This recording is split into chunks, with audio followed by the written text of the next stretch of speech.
Intermediate first year botany text book ఇది. 4 units కంప్లీట్‌గా. ఇప్పుడు 5థ్ యూనిట్‌లో మనం దీంట్లో కూడా మనకి 9థ్ లెసన్ అనేది కంప్లీట్ అయింది. కణం జీవ ప్రమాణం.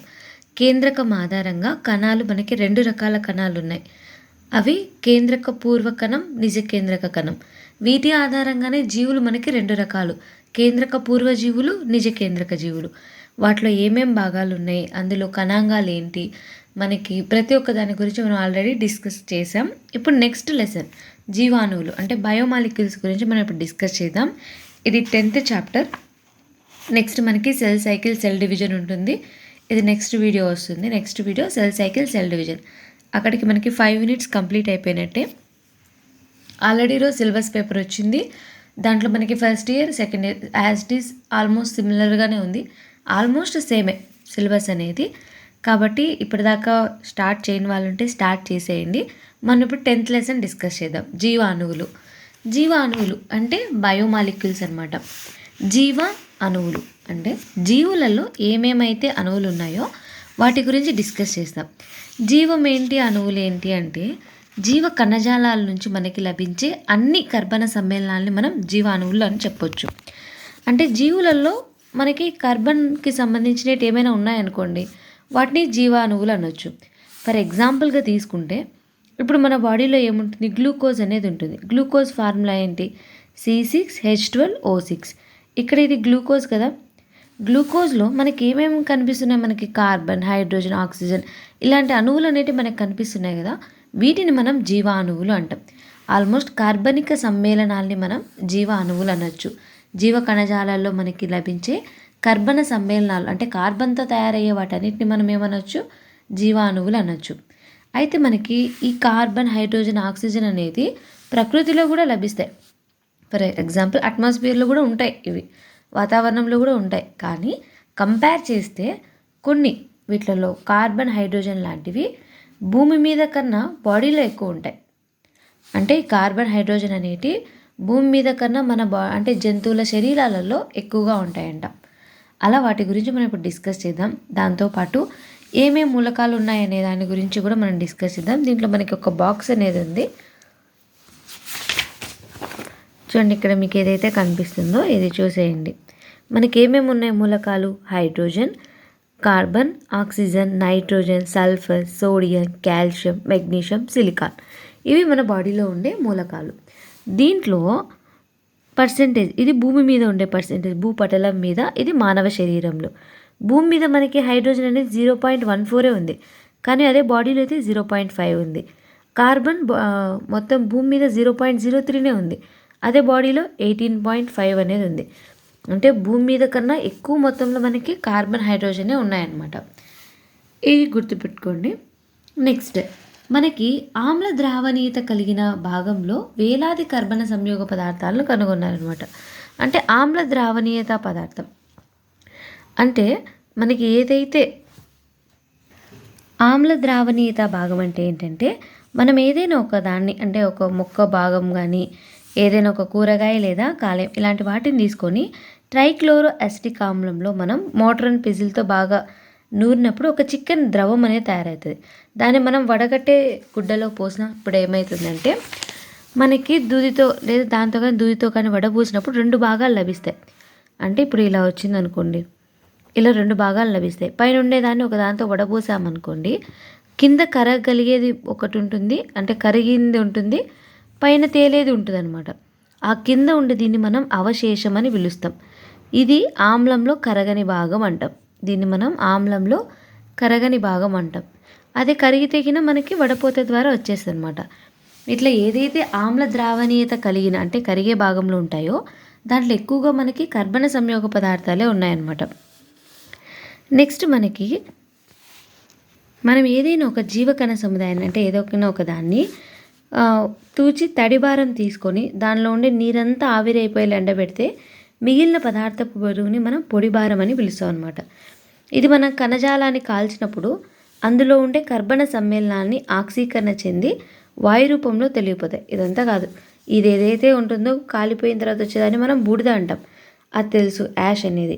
దీంట్లో మనకి ఏముంటాయి ఈ బూడిదలో అంటే అకర్బన మూలకాలు అంటే కార్బన్ లేని మూలకాలైన కాల్షియం, మెగ్నీషియం లాంటివి ఉంటాయి అన్నమాట. బూడిదలో మనకి ఏముంటాయి? కాల్షియం, మెగ్నీషియం లాంటివి మనకి కనిపిస్తాయి. అయితే ఆమ్లంలో కరిగే భాగంలో ఏముంటాయంటే సల్ఫేట్, పాస్పేట్ లాంటివి మనకి కనిపిస్తాయి. ఆమ్లంలో ఏవైతే కరుగుతాయో అందులో మనకి సల్ఫేట్, పాస్పేట్ ఉంటాయి. ఇక్కడ మనకి పొడి బరువు కనిపిస్తుంది కదా బూడిద, ఆ బూడిదలో మనకి కాల్షియం, మెగ్నీషియం అనేటివి ఉంటాయన్నమాట. నెక్స్ట్ మనకి ఇక్కడ చూస్తే మనం రసాయన శాస్త్రపరంగా అంటే మనం ఏదైనా కెమికల్ దాంతో చెప్పాలంటే ఆల్డిహైడ్, కీటోన్ లాంటి క్రియాత్మక సముదాయాలను మనం గుర్తించవచ్చు. అదే మనం జీవశాస్త్రపరంగా అంటే మన బాడీలో చూసుకుంటే ఈ అణువులు అనేటివి ఎలా కనిపిస్తాయి మనకి? అమైనో ఆమ్లాలు, న్యూక్లియోటైడ్ క్షారాలు, కొవ్వు ఆమ్లాలు మొదలైన వాటిగా కనిపిస్తాయి అన్నమాట. ఇప్పుడు మనకి అమైన్ గ్రూపులలో ఏమేమి ఉంటాయో చూద్దాం. అంటే మనం ఒక అమైన్ గ్రూప్ అనాలంటే అందులో ఏముండాలి మనకి? ఒక అమైనో యాసిడ్ అంటే అందులో ఒక అమైన్ గ్రూప్ ఉండాలి, ఒక కార్బాక్సిల్ గ్రూప్ ఉండాలి, ఒక ఆర్ ప్రతిక్షేపకం అనేది ఉండాలి. ఇది ఉంటే దాన్ని మనం అమైనో ఆమ్లాలు అంటాం. వాటి గురించి మనం డిస్కస్ చేద్దాం. అంతకంటే ముందు మనం ఇది ఒకసారి చూసేయండి. ఎంతవరకు డిస్కస్ చేసింది. ఇప్పుడు అమైనో ఆమ్లాలు అంటే మనం ఏమి ఉండాలనుకున్నాం? ఒక అమైన్ గ్రూప్, ఒక కార్బాక్సిల్ గ్రూప్. ఈ రెండు కూడా ఒకే ఆల్ఫా కార్బన్ మీద కలిగి ఉండే కర్బన సమ్మేళనాలు అనమాట ఈ రెండు. ఇప్పుడు మనకి చక్కెరలకి, కార్బోహైడ్రేట్లకి గల ఎగ్జాంపుల్ చూద్దాం. గ్లూకోజ్, రైబోజ్ రెండు కూడా అవి చక్కెర, కార్బోహైడ్రేట్కి సంబంధించినవి. C6H12O6 అంటే అది గ్లూకోజ్ ఫార్ములా అవుతుంది. C5H10O5 అంటే అది రైబోజ్ ఫార్ములా అవుతుంది. నెక్స్ట్ అమైనో ఆమ్లాలు. అమైనో ఆమ్లాలు అంటే మనం ఏమనుకున్నాం? ఒక అమైన్ గ్రూప్, ఒక కార్బాక్సిల్ గ్రూప్, ఒక ఆర్ ప్రతిక్షేపకం అనేది. ప్రతిక్షేపకంలో మనకి హైడ్రోజన్ యాడ్ అయిందనుకోండి, అప్పుడు దాన్ని మనం ఆ అమినో యాసిడ్ని గ్లైసిన్ అని పిలవచ్చు. అలా కాకుండా ప్రతిక్షేపకంలో మనకి CH3 యాడ్ అయిందనుకోండి, అది అలనిన్ అమినో యాసిడ్ అవుతుంది. అలా కాకుండా CH2OH అనుకోండి, అది సీరియన్ అమినో యాసిడ్ అనేది అవుతుంది. Fatty యాసిడ్కి example CH3 bond CH2 14COOH అనమాట. ఇది ఫ్యాటీ అమినో యాసిడ్కి. నెక్స్ట్ గ్లిజరాల్ యొక్క ఫార్ములా ఉంది. Next triglyceride. ఇందులో మనకి R1, R2, R3లు అనేటి ఫ్యాటీ యాసిడ్స్. ట్రైగ్లిజరైడ్లో మనకి ఫ్యాటీ యాసిడ్స్ అనేటివి ఉంటాయి. మనం లెసితిన్ని పాస్మోలిపిడ్ని మనం లెసితిన్ అనొచ్చు. మొత్తం మనకి ప్రోటీన్లలో అమినో యాసిడ్స్ అనేటి బిల్డింగ్ బ్లాక్స్ అనమాట. కొన్ని అమినో యాసిడ్స్ కలిసి మనకి ప్రోటీన్ అనేది తయారవుతుంది. ఇలా ఒక ప్రోటీన్ తయారవ్వాలంటే అందులో ఉండే అమినో యాసిడ్స్ నెంబర్ ఎంత అంటే 21 రకాలు అనేవి ఉంటాయి. ఈ అమైనో ఆమ్లాలు అనేటి భౌతిక, రసాయనిక ధర్మాలు దేనిని అనుసరించి ఉంటాయంటే, అసలు అమినో యాసిడ్ అంటే ఏమేమి ఉన్నాయి దాంట్లో? ఒక అమిన్ గ్రూప్, ఒక కార్బాక్సిల్ గ్రూప్, ఒక ఆర్ ప్రతిక్షేపకం. ఈ మూడిటి ఆధారంగానే మనకేమవుతుందంటే భౌతిక, రసాయనిక ధర్మాలు అనేటి ఆధారపడి ఉంటాయి. ఇప్పుడు మనకి కొన్ని ఎగ్జాంపుల్స్ చూద్దాం. యాసిడ్కి ఎగ్జాంపుల్ గ్లూటామిక్ యాసిడ్, అదే క్షారానికి లైసిన్. అవి అసిడిక్ వాల్యూ, బేసిక్ రెండు ఈక్వల్గా ఉంటే దాన్ని తటస్థం అంటాం. దానికి ఎగ్జాంపుల్ వ్యాలిన్. ఆరోమాటిక్ అమైనో ఆమ్లాలకి ఉదాహరణ ఏంటంటే టైరోసిన్, ఫినైల్ అలనిన్, ట్రిప్టోఫాన్ అనేటి మనకి ఆరోమాటిక్ అమినో యాసిడ్స్ అనమాట. ఈ అమైనో ఆమ్లాలకి అయనీకరణం చెందగలిగే ధర్మం అనేది ఉంటుంది. అంటే బాండ్ NH2 బాండ్ COOH అనమాట. వివిధ pHలు గల ద్రావణాలలో అంటే pH వాల్యూ 7 కన్నా తక్కువ ఉండొచ్చు, 7 కంటే ఎక్కువగా ఉండొచ్చు. ఒక్కొక్క చోట ఒక్కో రకంగా అమైనో ఆమ్లాల నిర్మాణం అనేది మారుతూ ఉంటుంది అనమాట. లిపిడ్లు అనేవి సాధారణంగా నీటిలో కరగవు. అంటే మనం ఫర్ ఎగ్జాంపుల్ చూస్తే ఒక ఆయిల్ డ్రాప్లెట్ వేస్తే మనకు వాటర్ పైన తేలుతూ ఉంటుంది. అంటే అవి నీటిలో కరగవనే కదా అర్థం. ఈ ఫ్యాటీ ఆమ్లంలో అంటే మన ఫ్యాటీ యాసిడ్ అని మనం దేనంటామంటే ఆర్ సమూహానికి మనకి కార్బాక్సిల్ సమూహం అనేది ఉంటుంది. ఫర్ ఎగ్జాంపుల్ చూద్దాం. ఇది ఒక ఫ్యాటీ యాసిడ్. ఈ ఫ్యాటీ యాసిడ్కి మనకి ఇది ఆర్ అనుకుంటే దీనికి ఒక కార్బాక్సిల్ గ్రూప్ అనేది అటాచ్ అయ్యిందని అర్థం. నెక్స్ట్ ఈ ఆర్ సమూహం అనేది బాండ్ CH3 ఉందనుకోండి, అది మిథైల్ అవుతుంది. అదే C2H3 ఉంటే ఇథైల్ అవుతుంది. ఫార్మిటిక్ ఆమ్లంలో ఉండే కార్బన్ల సంఖ్య ఎంత అంటే కార్బోక్సిల్ కార్బన్ కలుపుకొని 16 కార్బన్లు ఉంటాయి. అదే అరాకిడోనిక్ ఆమ్లంలో అయితే 20 కార్బన్లు ఉంటాయి. మనం కొవ్వు ఆమ్లాలను సంతృప్తమైనవి అంటాం, సంతృప్తంగా లేవు అని అంటాం. వేట్లయితే ద్విబంధాలు అనేటివి లేకుండా ఉంటాయో అవి సంతృప్తమైనవి. ఒకవేళ ద్విబంధాలు అనేటివి ఉంటే అవి అసంతృప్తంగా ఉన్నాయని అర్థం. గ్లిజరాల్ అనేది ఒక సరళ లిపిడ్. దీంట్లో ట్రైహైడ్రాక్సీ ప్రోపేజ్ అనేది ఉంటుంది. ఈ లిపిడ్లు గ్లిజరాల్ అనేటి కొవ్వు ఆమ్లాలను కలిగి ఉంటాయి. ఎస్టర్ రూపంలో ఉంటాయి అవి కూడా. లిపిడ్లు అనేటి మోనోగ్లిజరైడ్లు, డైగ్లిజరైడ్లు, ట్రైగ్లిజరైడ్లు అని ఉంటాయి. ఈ లిపిడ్లు మనం వేటి ఆధారంగా కొవ్వులు నూనెలు అని అనొచ్చు అంటే అవి మెల్టింగ్ పాయింట్ ఏదైతే ఉందో ద్రవీభవన స్థానం ఆధారంగా వాటిని కొవ్వులు నూనెలు అని కూడా అంటారు. తక్కువ ద్రవీభవన స్థానాన్ని కలిగి ఉంటే అవి నూనెలు అనమాట. పాస్పోలిపిడ్లు లిపిడ్లలో కొన్ని పాస్పారిలేటెడ్ కర్బన సమ్మేళనాన్ని కలిగి ఉంటాయి. అంటే వేటిలో అయితే లిపిడ్లు పాస్పరస్తో సంబంధం కలిగి ఉంటాయి వాటిని మనం పాస్పోలిపిడ్ అంటాం. Example lecithin. మనకి కాస్పోలిపిడ్లు ఎక్కడ ఉంటాయంటే కణత్వచాలల్లో ఉంటాయి. మనకి ఎక్కువ సంక్లిష్ట నిర్మాణం కలిగిన లిపిడ్లు ఎక్కడ ఉంటాయంటే నాడీ కణజాలంలో ఉంటాయి. అంటే కొంచెం కాంప్లికేటెడ్గా ఉండేటి నాడీ కణజాలంలో ఉంటాయి. అన్ని జీవుల్లో హెటిరోసైక్లిక్ రింగ్ కలిగిన కర్బన సమ్మేళనాలు ఏంటంటే మనకి నత్రజని క్షారాలు, న్యూక్లియోసైడ్, న్యూక్లియోటైడ్లు. వీటికి హెటిరోసైక్లిక్ రింగ్ అనేది ఉంటుందన్నమాట.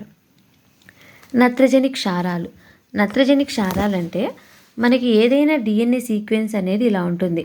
ఏజీసీటీ అనే పదాలతో ఉంటుంది అనమాట డిఎన్ఏ సీక్వెన్స్. అదే ఆర్ఎన్ఏ అయితే ఆ టీ అనే థైమిన్ ప్లేస్లో యురాసిల్ అనేది వస్తుంది. ఇప్పుడు మనకి ఏజీసీటీసి ఇవంతా ఒక సీక్వెన్స్.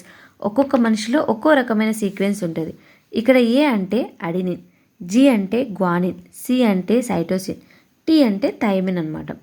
ఇక్కడ మనకి ఈ సీక్వెన్స్లలో వీటిని మనం నత్రజని క్షారాలు అంటాం.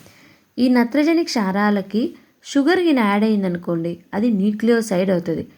ఈ న్యూక్లియోసైడ్కి పాస్పేట్ యాడ్ అయితే అది న్యూక్లియోటైడ్ అవుతుంది.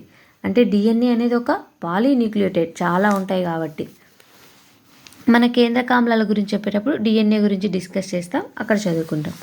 ఇక్కడ నత్రజని క్షారాలు వచ్చేసరికి ఇవి న్యూక్లియోసైడ్లు అనేటి నత్రజని క్షారాలు చక్కెరతో కలిసినప్పుడు ఏర్పడతాయి. న్యూక్లియోటైడ్లు అనేటి న్యూక్లియోసైడ్లు పాస్పేట్తో సముదాయంతో ఎస్టర్లను ఏర్పరిస్తే అవి న్యూక్లియోటైడ్లు అంటాం. వీటి న్యూక్లియోసైడ్లని న్యూక్లియోటైడ్లని ఏమని పిలుస్తామో ఇక్కడ ఒక బాక్స్లో ఉంది, చూసేయండి. అడినిన్, దీనికి షుగర్ కలిసిందనుకోండి దాన్ని న్యూక్లియోసైడ్ అంటాం. అప్పుడు మనం ఎడెనిలిక్ ఆమ్లం అని పిలుస్తాం. ఇక్కడ అడినిన్ అనేది నత్రజని క్షారం, దానికి షుగర్ కలిస్తే అడినోసిన్, అది పాస్పేట్ కలిస్తే న్యూక్లియోటైడ్ అడెనిలిక్ ఆమ్లం. గ్వానిన్ అనేది nitrogen base, nucleoside guanosine, nucleotide guanylic ఆమ్లం. సైటోసిన్ సైటిడిన్ సైటిడిలిక్ ఆమ్లం. థైమిన్ థైమిడిన్ థైమిడిలిక్ ఆమ్లం. యురాసిల్ యురిడిన్ యురిడమిక్ ఆమ్లం. వీటిలో అడినిన్ గ్వానిన్లు అనేటి ప్యూరిన్లు, సైటోసిన్ థైమిన్ యురాసిల్ అనేటి పిరమిడిన్లు. డిఎన్ఏ ఆర్ఎన్ఏ రెండిట్లో ఉండే పిరమిడన్కి ఎగ్జాంపుల్ సైటోసిన్. డిఎన్ఏలో మాత్రమే ఉండే పిరమిడన్కి ఎగ్జాంపుల్ థైమిన్.